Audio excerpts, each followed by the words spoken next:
예, 여러분 단데라 TV 김재철입니다. 최근의 화제는 역시 테스형인 것 같습니다. 소크라테스 테스형, 2500년 전 분이죠. 철학자, 너 자신을 알려고 얘기했던 그 소크라테스.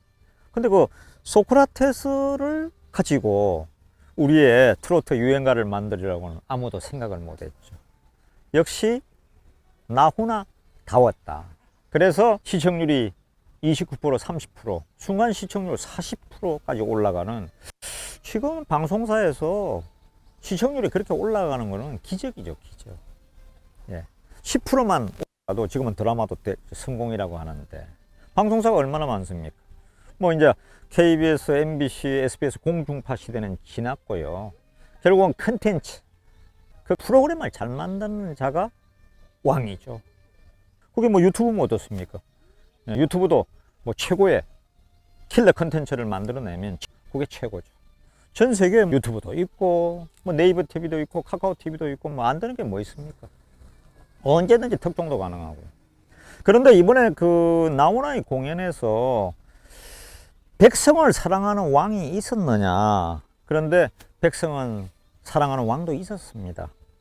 그래서 신라 때는 문무대왕이 있었고, 고려 때는 그란족에게 맞섰던 강감찬을 휘하에 두었던 고려의 위대한 왕 현종이 있었고요. 조선 때는 우리의 세종대왕 한글 창제하시고, 그 다음에 최국이 발명하고 천문까지 연구했던 세종대왕이 있고, 그 다음에 정조가 또 있었죠. 개혁군이죠. 정조는 특히 그 백성들에게 미리 동로나 여기 수원이나 어디 나들이를 할 때 예고를 합니다. 꽹과리를 쳐라, 꽹과리를. 그걸 격쟁이라고 그러는데, 꽹과리를 치면 가던 말을 멈추고 가마를 멈추고 불러서 물어보죠. 그걸 다 기록을 해서 어떤 문제가 있었는지 그걸 갖다가 알아본 다음에 결과까지, 그야말로 백성들에게 통보해 주던 위대한 개혁군주 정조가 있었죠. 백성을 정말 사랑했던 위대한 왕이었습니다. 오늘은 현재의 이야기를 좀 해보겠습니다. 그러면 국민을 사랑하는 진정한 대통령이 있었냐 그랬는데, 저는 국민을 사랑한 진정한 대통령이 있었다. 거기에는 역시 우리의 위대한 대통령 박정희가 있었다. 이렇게 이야기를 하고 싶습니다. 저는 요즘 뮤지컬 박정희를 만들기 위해서 박정희 대통령의 과거, 문경 보통학교 선생 시절이나 뭐 대구 결혼을 했던 계산성당이나 유경수의 고향인 옥천이나 뭐 수없이 유경수가 방문했던 소록도라든지 전국을 대상으로 쭉 보고 있거든요. 그걸 가지고 이제 뮤지컬을 뼈대를 만들어서 지금 저희가 캐스팅까지 다 해서 내년 1월 한 22일쯤부터 서울에서 먼저 공연을 시작하고, 또 이제 부산, 대구로 해서 해외까지 갈 생각으로 있습니다.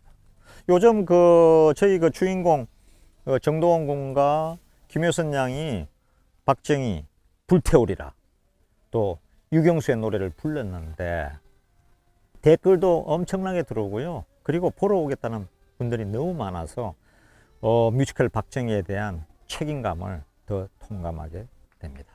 저희 회사 뮤지컬 컴퍼니 A가 기획을 해서 제가 지금 이거 때문에 캐스팅은 거의 80, 90% 끝났고요. 뭐 좌파들의 공격이 많이 있지만은 그런 거는 이겨내라고 있는 게 아닙니까? 저희가 제대로 된 작품을 만들어서 국민들에게 위로를 드리는 그런 작품이 되도록 하겠습니다.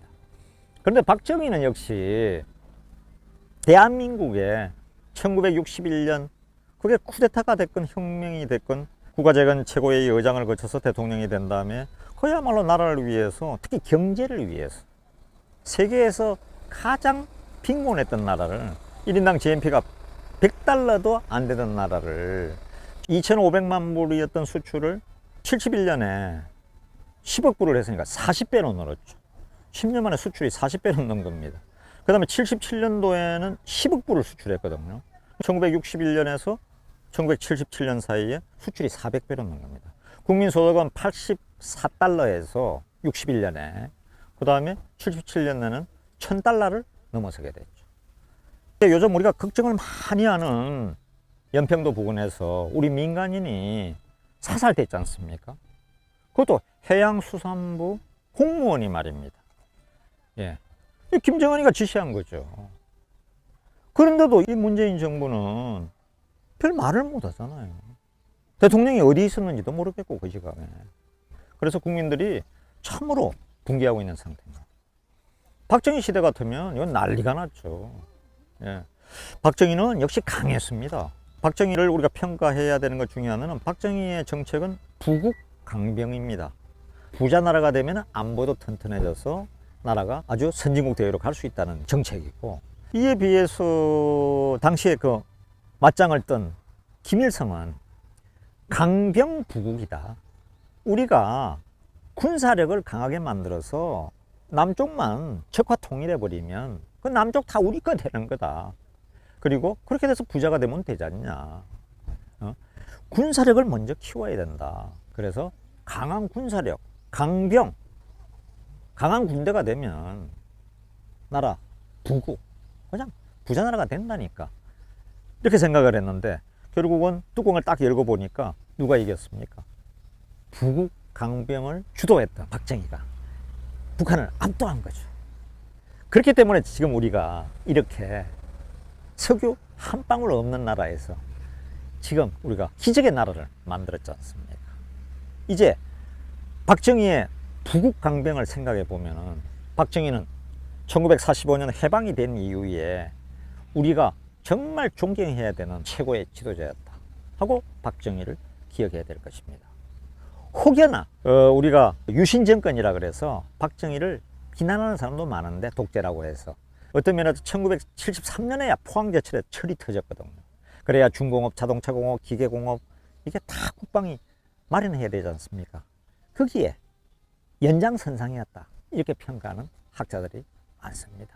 예. 역시 박정희의 시대는 틀리지 않았다.